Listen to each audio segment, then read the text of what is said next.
ABC News did some fantastic reporting on the current situation on the ground in Iraq, and apparently the people that we're arming and giving money to are committing the same atrocities as ISIS. You think I'm kidding? Take a look. Innocent civilians massacred. Prisoners tortured. Acts that shocked the civilized world. All discovered by ABC News online, not from the usual ISIS accounts, but on social media sites connected to elite units of the Iraqi army, the very forces the U.S. is counting on to help stop such atrocities. Here, a group of men in Iraqi army uniforms give a sign of approval after a civilian is beheaded behind them. In this video, a young boy, a suspected ISIS recruit, is about to be executed, shot dead in the street, with men in what appear to be Iraqi uniforms crowding around the scene. This appears to be an insignia of the Iraqi Special Forces.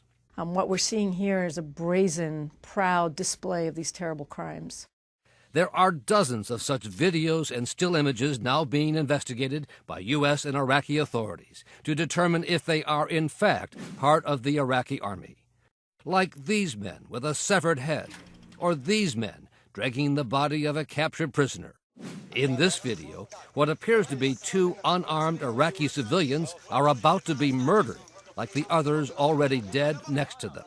This video, slowed down, shows militia fighters with U.S.-supplied weapons. This freeze frame catches a soldier with what experts say is another insignia for the Special Forces, witnessing without stopping what is about to happen. The prisoners say they are just villagers, not ISIS. As he begs for his life, he is asked, "Did you see them? Did you see them?" We won't show the horrifying close-ups, but after a few minutes, the two civilians are shot and killed anyway. The Iraqi security forces and various militias that we're supporting are referred to as the dirty brigades. So they're cutting off people's heads, killing civilians, and apparently we're aware of it. So Washington, in many respects, is aware of it. Now, they're trying to cut off their connections and their support of people when they get the information that, oh, this group of people, not so good. But are they really keeping up? And can we ever really trust that people who we're giving arms to and help to are that they're not going to do that? I don't know. Maybe there are some examples of people who we are giving humanitarian aid to and weapons to who are not doing this. But as of right now, the facts are that a lot of the people that we're supporting, they're doing this stuff. And understand that this is the problem with being involved in there in the first place. I mean, now do you guys see why I like to stay out of foreign countries and I'm a non-interventionist? Because if you look at Iraq, no matter who you support, there's likely going to be repression, there's likely going to be violence, there's likely going to be killing civilians. I mean, think about what we did, what George W. Bush did and the neocons did in 2003. They went in there, they de-Baathified the government, they got rid of the secular Sunnis, and then they put into power Maliki and the Shiites. And what happened? All you did was flip the repression. So you made it so that originally Saddam Hussein and the Baathists, the secular Sunnis, were repressing the Shias. And then when you put the Shias in power, they turn around and immediately start repressing the Sunnis. So no matter who's in power, if there's this fake country there, there's going to be repression because there's still, tribalism differences and ethnic differences and religious differences. And it's just not conducive to a country that's going to be civilized.